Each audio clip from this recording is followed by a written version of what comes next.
Hello everyone, मैं वर्षा आपके अपने यूट्यूब चैनल वर्षा एजुकेशन पॉइंट में स्वागत करती हूँ। दोस्तों, कैसे हैं आप सब? आशा करती हूँ स्वस्थ होंगे, अच्छे होंगे, आपकी स्टडी भी बहुत अच्छी चल रही होगी। दोस्तों, जैसा कि हम लोग एक नए टॉपिक के साथ अपनी पढ़ाई कर रहे हैं इस चैनल पे, वो कौन सा टॉपिक है? हिंदी व्याकरण।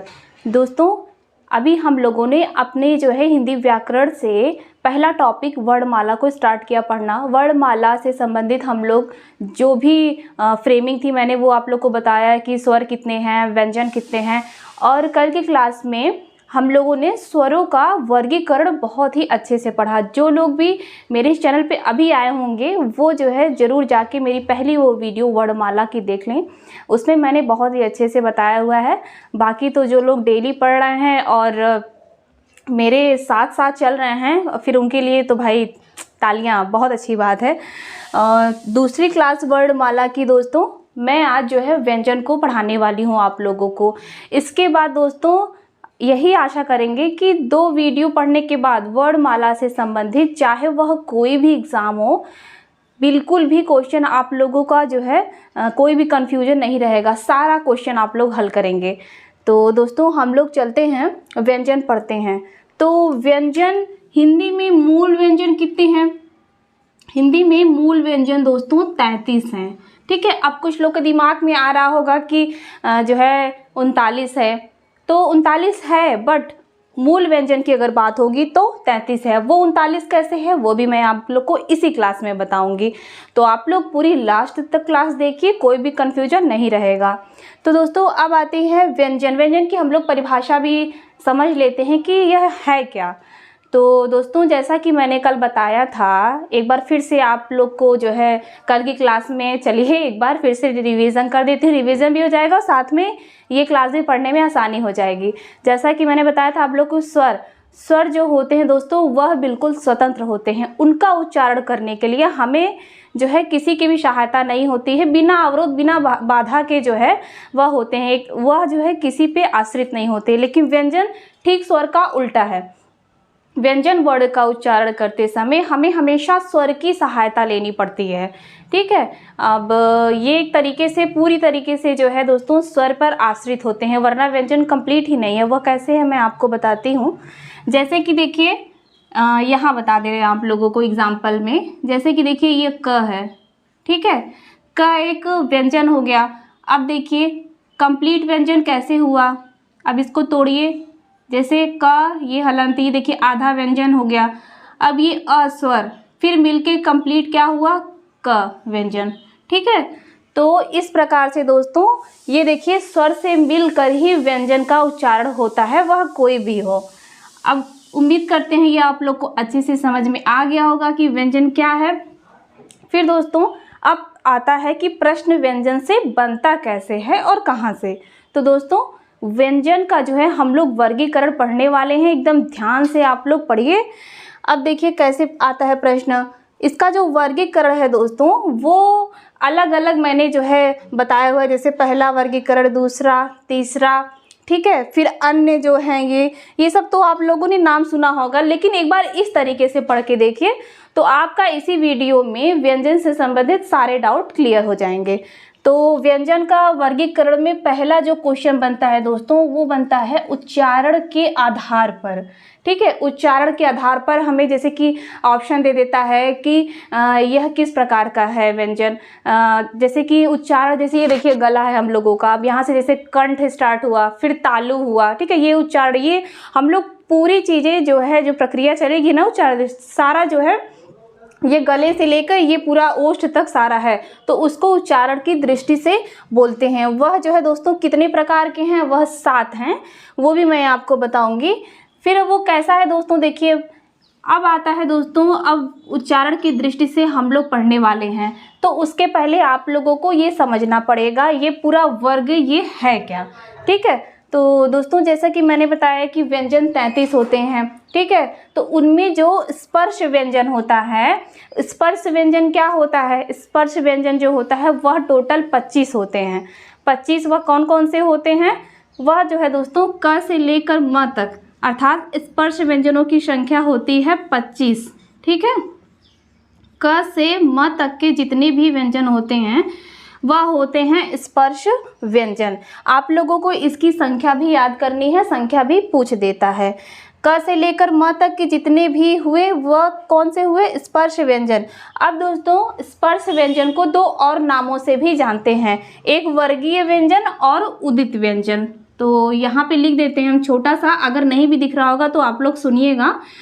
इसको जो है वर्गीय व्यंजन भी कहते हैं या उदित व्यंजन। ठीक है, अब तीनों में से कोई भी नाम दे दे और संख्या दे दे या पूछ दे कि कौन कौन से हैं, तो वो आप लोग कंफ्यूज मत होइएगा, इसलिए मैं जो है तीनों नाम यहाँ पे लिख दी हूँ। ठीक है, अब ये वर्ग हम लोग समझते हैं दोस्तों, क से म तक ये वर्ग कैसे उच्चारण की दृष्टि से हम लोग बताएंगे।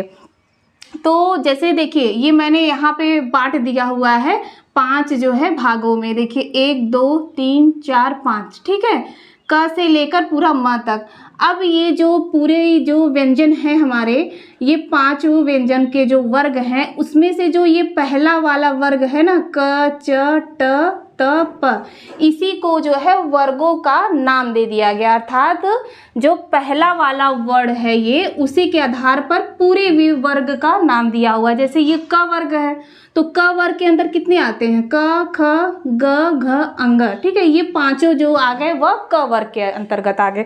अर्थात जो पहला वर्ण रहेगा उसी के आधार पर जो है वर्गों का जो व्यंजन है उसका नाम दे दिया गया है। जैसे ये च वर्ग है, च वर्ग के अंतर्गत कितने आते हैं? पांचों, वे पूरे च वर्ग के अंतर हो गए। ट वर्ग के अंतर देखिए ट ठ ड़ ढ और अड़ा। फिर है त वर्ग, त थ द ध न। तो इस प्रकार जो ये पांचों हैं, 5 पूरे जितने हैं वह पूरे कितने 25 जो ये स्पर्श व्यंजन है उसके वर्ग हैं। और आप लोग ये भी याद करेंगे कि पूछता है क्वेश्चन में कि जो स्पर्श व्यंजन है वह जो है कितने वर्ग में बटा हुआ है, तो वह जो है 5 वर्गों में बटा हुआ है। ये वर्ग भी आप लोगों को याद करना है। पूरे कितने हुए? ये 25 हुए।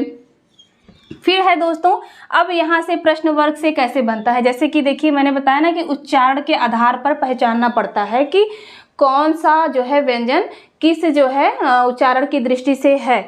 जैसे कि देखिए ये कंठ है, कंठ के अंतर्गत कितने जो है व्यंजन आते हैं? क वर्ग के जितने भी हैं। अब आप लोग ऐसे याद करिएगा, जैसे ये कंठ है, कंठ में क वर्ग के जितने भी व्यंजन हैं वो सब आएंगे। जैसे क ख ग घ अंग। ठीक है, ये क वर्ग के अंतर्गत है ना। और प्लस ह और अह, ये देखिए ये विसर्ग।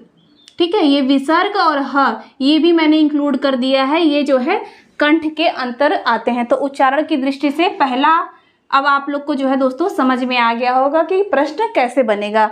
अब ये तो आप लोग समझ गए। अब जैसे ऐसे दे देगा कि ख का उच्चारण क्या है? कंठ है कि तालु है, मूर्धन्य है, तो आप लोग ऐसे जान जाएंगे, पढ़ लेंगे कि क वर्ग जो है, क वर्ग के जितने ही हैं, क से कंठ। ठीक है, ये ऐसे याद करिए, क से कंठ। कंठ के अंतर्गत क वर्ग के जितने हैं वे सभी जो है वर्ण होंगे। ठीक है, क से लेकर अंग तक जितने वर्ग अगर पूछे। और आप लोग ये कंफ्यूज मत होइएगा, जो ये अंग है ये तो नासिक के में आता है, लेकिन अगर पूरा वर्ग पूछे तो उसके अंतर्गत वो पूरा आएगा। प्लस ह और विसर्ग अह जो है वो भी जो है कंठ के अंतर्गत आएगा। और दोस्तों ये जो ह है ना, ये भी जो है पूछ देता है कहीं कहीं, ये शुद्ध काकल्य वर्ण है,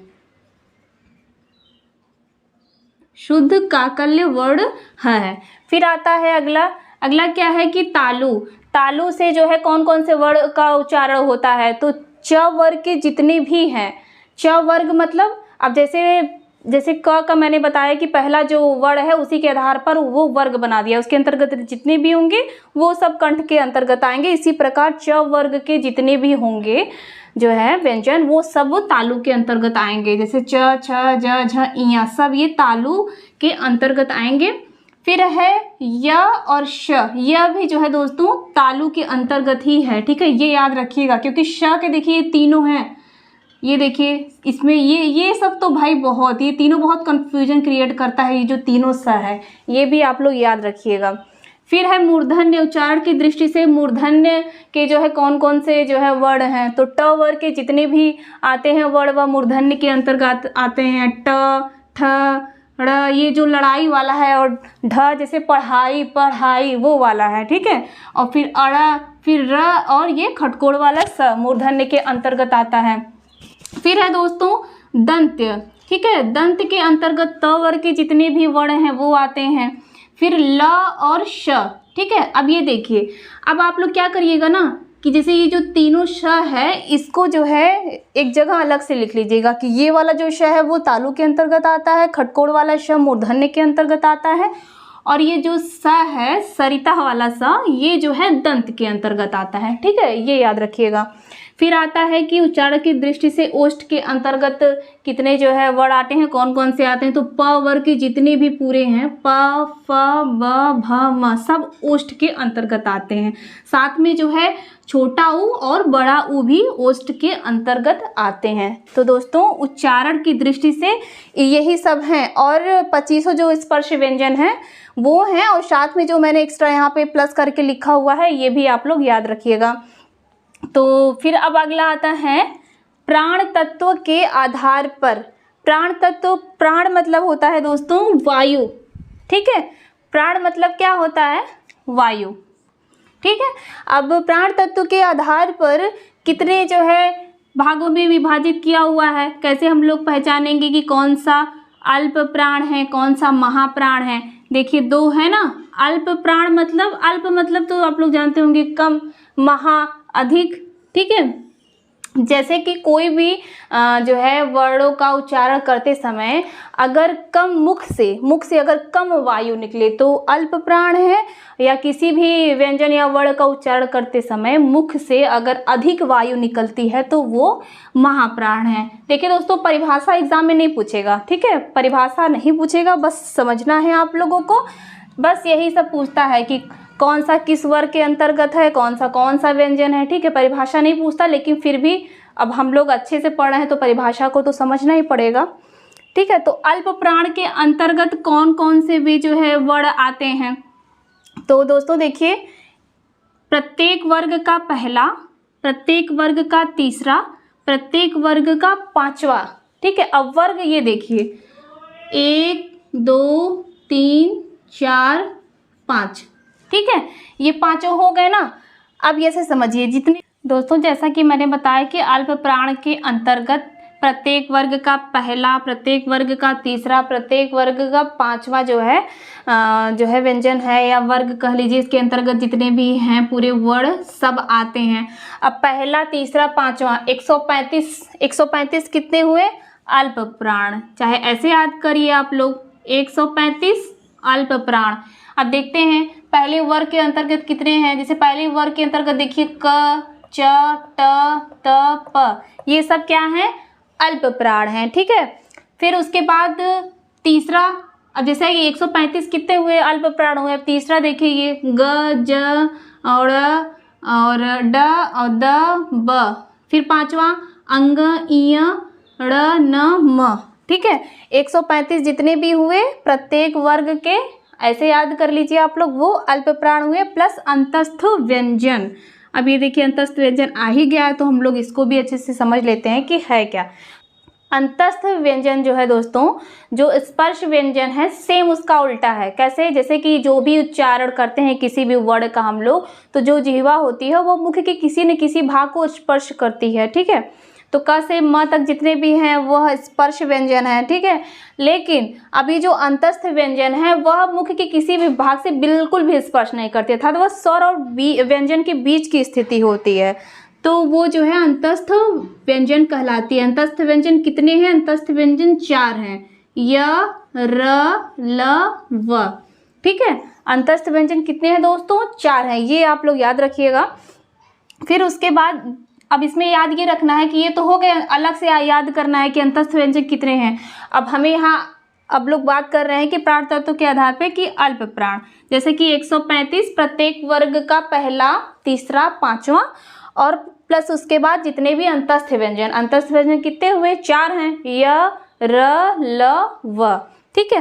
प्लस जितने भी स्वर हैं वो सभी क्या होते हैं, वह सभी अल्प प्राण होते हैं। देखिए कितना आसानी से याद हो गया, ठीक है। क से ज्ञ तक तो भाई याद ही होगा।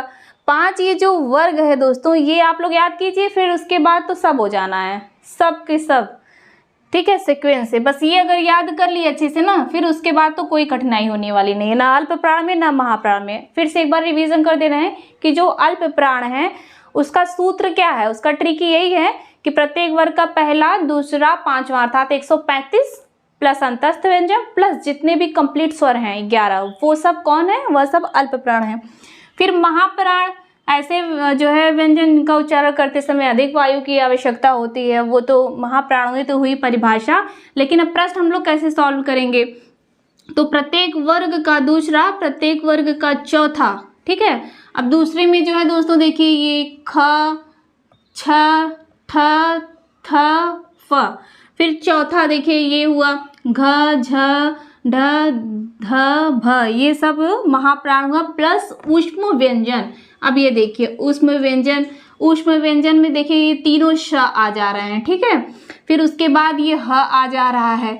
और आप लोग जो है दोस्तों पूरा क से ज्ञ तक जितना व्यंजन है सब यही इर्द गिर्द घूम के है, सब यहीं से प्रश्न बनता है। और व्यंजन से भी अच्छे अच्छे प्रश्न बनते हैं। जैसे कि आप लोग अगर ऊष्म व्यंजन पढ़ रहे हैं ना, श, स, श, ह, तो ये तुरंत याद करिए। ये वाला जो स है ये तालु का भी है, फिर ये वाला जो श है ये दंत का भी है, ठीक है। ये वाला श जो है खटकोड़ वाला ये मूर्धन्य का है, और ह ऊष्म में भी है, ह जो है कंठ में भी है, और शुद्ध काकल्य वर्ण है। ऐसे को रिलेट करके अगर आप लोग पढ़ेंगे तो बहुत ही अच्छे से समझ में आ जाएगा। फिर दोस्तों ये दूसरा वर्गीकरण कंप्लीट हो गया हम लोगों का। फिर अब आता है तीसरा, घोषत्व या कंपन के आधार पर, ठीक है। अब ये क्या होता है, कुछ जो है दोस्तों व्यंजनों या वर्णों में हमें वायु की आवश्यकता होती है अधिक बोलने में, जैसे कि कुछ में कम लगता है, कुछ में अधिक। और कुछ जो व्यंजन ऐसे होते हैं जिनमें जो है बोलते समय वाइब्रेशन होता है गले में, ठीक है। स्वर तंत्रियाँ जो हैं किसी किसी में अधिक झंकृत होती हैं, किसी में कम होती हैं। तो जो अघोष है यह, इसमें जो है व्यंजन का उच्चारण करते समय स्वर तंत्रियाँ जो है कम झंकृत होती हैं, इसमें जो है अधिक झंकृत होती है। वह क्या है, घोष और सघोष। अच्छा, इसमें जो है कंफ्यूज मत होइएगा आप, देखिए इसलिए मैंने दोनों लिख दिया, घोष सघोष एक ही है और आघोष, ठीक है। अब आघोष का सूत्र क्या है कि प्रत्येक वर्ग का पहला, प्रत्येक वर्ग का दूसरा जो है वर्ण, देखिए पहले के अंदर ये आ गया, फिर उसके बाद ये, यानी कि 12, अघोष 12 प्लस तीनों श, ठीक। ये जो है, अब ये देखिए इसमें ह आ जाता तो ये क्या हो जाएगा, ऊष्म व्यंजन हो जाएगा। लेकिन ह को छोड़ के बाकी जो ऊष्म व्यंजन के तीनों हैं वह जो है अघोष के अंतर्गत आते हैं। फिर उसके बाद है घोष या सघोष। इसमें जो है ऐसे व्यंजन का उच्चारण करते समय इसमें स्वर तंत्रियाँ जो है दोस्तों अधिक झंकृत होती हैं, अधिक वाइब्रेट करती हैं। परिभाषा से देखिए कोई मतलब नहीं होता। अब एग्जाम में पता चला कुछ बोल रहे हैं, अब आपको लगने लगी हाँ इसमें तो कम झंकृत हो रही है, या जैसे अल्प प्राण, हाँ इसमें तो कम वायु निकल रही है मुख से, बहुत ज़्यादा कन्फ्यूजन होता है। परिभाषा कोई मतलब नहीं होता है, थोड़ा बहुत ही रहता है बस समझने पे। ये देखिए दोस्तों, अब ये देखिए घोष और सघोष, भैया लिखा क्यों नहीं रहा, इसका जो है सूत्र क्या है, प्रत्येक वर्ग का तीसरा, प्रत्येक वर्ग का चौथा प्लस य, र, ल, व, ये देखिए अंतस्थ व्यंजन और ये ह आ गया, ठीक है। ये जितने हैं कंप्लीट एवं सभी स्वर वो सब क्या होते हैं, सघोष, यानी कि सभी अल्प प्राण और सभी सघोष वो क्या होते हैं, स्वर होते हैं। स्वर की भी एक अच्छी खासी ये विशेषता है। तो दोस्तों ये तो रहा हमारा 3 वर्गीकरण, हम लोगों ने अच्छे से पढ़ लिया। यहाँ से कैसे प्रश्न बनते हैं वो भी हम आपको बता दिए हैं। फिर अब अगला आता है स्पर्श संघर्षी क्या होता है। देखिए स्पर्श व्यंजन तो बता दिए, अब स्पर्श संघर्षी पूछता है कि वह कौन कौन से वर्ण हैं। तो स्पर्श संघर्षी दोस्तों च, छ, ज, झ, ठीक है, ये इ नहीं है, च, छ, ज, झ, ये जो है चारों क्या हैं, यह चारों जो है स्पर्श संघर्षी व्यंजन है। फिर अर्धस्वर, अर्धस्वर य और व, कुछ नहीं करना है। ये देखिए अंतस्थ व्यंजन का आप लोग ये देखिए य और व याद रखिए, ये जो है क्या हुआ, अर्धस्वर हुआ। फिर ये लुंठित, लुंठित देखिए र इसमें भी है, हाँ लुंठित, या इसको प्रकंपित वर्ण भी कहते हैं, सॉरी व्यंजन। लुंठित व्यंजन कौन सा है, लुंठित व्यंजन है दोस्तों र, ठीक। फिर उसके बाद पार्श्विक ल हुआ, ये देखिए अंतस्थ व्यंजन में ही सारे हैं, य व अर्धस्वर, र जो है लुंठित, और पार्श्विक ल है, और द्विगुण या उच्छिप्त व्यंजन कौन कौन सा है दोस्तों, वह है ड़ और ढ, ठीक है। ये देखिए लड़ाई वाला और ये पढ़ाई वाला, ये दोनों क्या है, द्विगुण या उच्छिप्त व्यंजन। तो दोस्तों अब तो हाँ लगभग सारी चीज हो गई हैं हम लोगों की। स्पर्श व्यंजन पढ़ लिया, स्पर्श संघर्षी, अर्धस्वर, लुंठित, पार्श्विक और द्विगुण, ये उच्चारण की दृष्टि से, और प्राण तत्व के आधार पर ये हो गया हम लोग का घोषत्व कंपन के आधार पर। हाँ दो चीजें और, एक आता है दोस्तों संयुक्त व्यंजन कौन कौन सा है वो हम लोग को पढ़ना, और नासिक्य व्यंजन वो भी मैं आप लोग को बता दे रही हूँ। इस प्रकार से हम लोग का व्यंजन पूरा कंप्लीट हो जाएगा। फिर दोस्तों हम लोग का व्यंजन में क्या बचा, नासिक्य व्यंजन की पहचान कर लेते हैं। नासिक्य व्यंजन देखिए यही है, अंग, इय, ड़, न, म, ठीक है, 5 हैं, अंग, फिर इय, ड़, न, म, ठीक है। ये जो है नासिक्य व्यंजन हुए। अब हम लोग पढ़ने वाले हैं संयुक्त व्यंजन। संयुक्त व्यंजन क्या होता है दोस्तों, ऐसे समझिए आप लोग, संयुक्त मतलब होता है जुड़ा हुआ, ठीक है। अब जुड़ा हुआ कोई दो चीज होगी, जुड़ेगी तभी तो वो संयुक्त बनेगा, तो ठीक है, इसमें भी यही हाल है। अब इसमें क्या होता है कि आधा व्यंजन, ठीक है, आधा व्यंजन और एक पूरा व्यंजन मिलकर जो है एक संयुक्त व्यंजन, एक नए व्यंजन का निर्माण करता है, ठीक है, वह आता है संयुक्त व्यंजन के अंदर। अब वो आधा व्यंजन और पूरा व्यंजन मिलके कैसे बनता है, देखिए ऐसे समझिए। संयुक्त व्यंजन होते हैं 4, पहले मैं यहाँ पे चारों लिख दे रही हूँ, छ, त्र, ज्ञ और श्र, ये क्या हुए, ये है संयुक्त व्यंजन। अब ये देखिए कैसे इनका निर्माण हुआ, यह पूछता है, ये तो पूछता ही है कि कितने हैं, कौन कौन से हैं, ये भी पूछता है कि इसका निर्माण कैसे हुआ, कौन से जो है दो व्यंजन मिलकर इसका निर्माण, इसका और इसका। तो देखिए ऐसे समझिए, जैसे कि संयुक्त व्यंजन का पहला क्या है, छ, इसका निर्माण दोस्तों क प्लस खटकोड़ वाला श, ठीक है, इससे जो है छ बना है।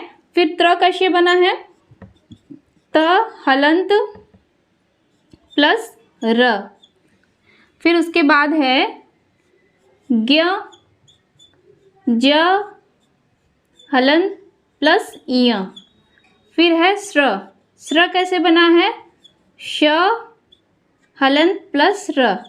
तो दोस्तों इसका निर्माण ऐसे हुआ है, आप लोगों को ये भी याद रखना है, ठीक है। एग्जाम में पूछ देता है कि मान लीजिए ये दे देगा छत्रंग वाला, छत्री वाला छ, इसका निर्माण कैसे हुआ है, तो आप लोग को ये भी याद रखना है। देखिए ये मान लीजिए कभी कभी ऑप्शन में ये हलंत न देकर क और सिर्फ ये खटकोड़ वाला श दे देता है, तो वो भी आप लोगों को याद रखना है, ठीक है, हलंत भी लगा हुआ है। तो बस व्यंजन में इतना ही है। तो बस आशा करते हैं दोस्तों ये क्लास आपको बहुत अच्छी लगी होगी। दोस्तों प्लीज़ लाइक ज़रूर कर दीजिएगा, ठीक है। और बस इस प्रकार से हम लोग का जो वर्णमाला का चैप्टर है वो कंप्लीट हो गया है। अब हम लोग वर्णमाला का जो है दोस्तों लगभग कम से कम अच्छे प्रश्न जो है इसके बाद मैं आप लोग को ले आऊँगी, वो सॉल्व कीजिएगा, फिर देखिएगा। और मुझे नहीं लगता है कि प्रश्न भी सॉल्व करने के बाद एक भी डाउट आप लोगों का रहेगा वर्णमाला से। तो ठीक है, बस आज की क्लास यहीं समाप्त करते हैं दोस्तों। तब तक के लिए धन्यवाद।